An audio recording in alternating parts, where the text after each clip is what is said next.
Admit card আনতে ভুলে গিয়েছিল পরীক্ষার্থী, ত্রাতার ভূমিকায় পুলিশ। সোমবার শুরু হয়েছিল মাধ্যমিক পরীক্ষা। ছাত্রছাত্রীদের জীবনের প্রথম বড় পরীক্ষা এই মাধ্যমিক। বুধবার মাধ্যমিক পরীক্ষার বিষয় ছিল জীবন বিজ্ঞান। জীবনের বড় পরীক্ষা দিতে জয়নগর থানার অন্তর্গত কার্বেক চড়াঘাটা SM হাই স্কুলের ছাত্রী তনুশ্রী নস্কর তার পরীক্ষা কেন্দ্র চালতাবেরিয়া হাই স্কুলে পৌঁছে গিয়েছিল।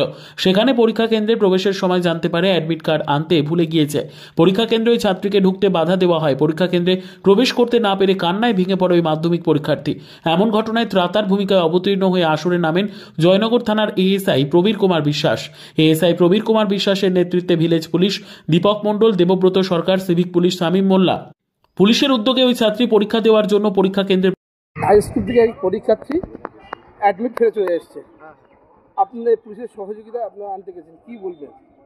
আমরা সহযোগিতার জন্য আছি।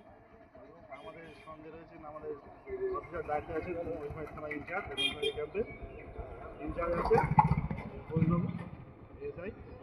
তিনি বললেন এই অ্যাডমিটটা নিয়ে এসে আমাকে বাচ্চাকে দিয়ে দিতে, তাই নিয়েই আসলাম, সেই দিয়ে বাচ্চাটি কি পরীক্ষা বসে? হ্যাঁ, আমরা বলেছি স্যারকে যে দেখেছেন, আমরা দেখতে নিয়েছিলাম। আপনার নাম? আমার নাম সিভিক শামীম ঘোষ। আমার পিছনে রয়েছেন আমাদের ভিলেজ পুলিশ দীপক মণ্ডল, কি বলবেন? হ্যাঁ, আমাদের এখানে একটা ছাত্রী এসেছিল, আমাদের কাছে বাড়িতে ও তাড়াহুড়োর মাথায় ওই অ্যাডমিটটা ফেলে এসেছিল। আমরা সঙ্গে সঙ্গে সিভিক ভলেন্টিয়ার তার বাড়িতে পাঠিয়ে দিলাম। এই অ্যাডমিটটা নিয়ে এখন পরীক্ষার্থীর হাতে আমরা। পরীক্ষা বসতে পেরেছি? হ্যাঁ হ্যাঁ হ্যাঁ, পরীক্ষা আমরা স্কুলের সঙ্গে কথা বলে যাতে পরীক্ষা দিতে পারে সে ব্যবস্থা করে দিয়েছিলাম এবং অ্যাডমিট কার্ডটা বাড়িতে আনতে পাঠিয়েছিলাম।